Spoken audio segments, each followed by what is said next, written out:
ఈరోజు బుధవారం సంత. ఆ సంతకి తాడికొండ, ఎగువ తాడికొండ, అప్పకల్లు, ఊరుబంది నుంచి చాలామంది ఆదివాసీ మహిళలు ఇక్కడికి సీతాఫలపల్లి తీసుకొస్తారు. ఒకసారి చూడండి, వాళ్ళతో కూడా మాట్లాడదాం. ఎవరమ్మా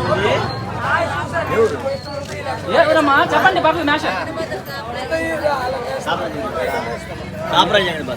మీదమ్మా.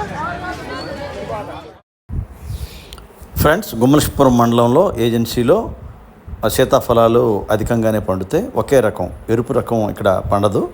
అయితే మైదాన ప్రాంతాల నుంచి వచ్చే మధ్య దళారీలు ఇక్కడి నుంచి కొండలపైకి వ్యాన్లతో వెళ్ళి అక్కడే కొనుగోలు చేసేస్తుంటారు. ఈ సీతాఫలాలు చాలా బాగుంటాయి, అలాగే ఆరోగ్యానికి కూడా మంచిది.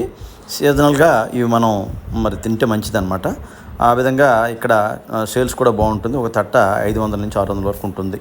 ఈ వీడియో కనుక నచ్చితే లైక్ చేయండి, షేర్ చేయండి.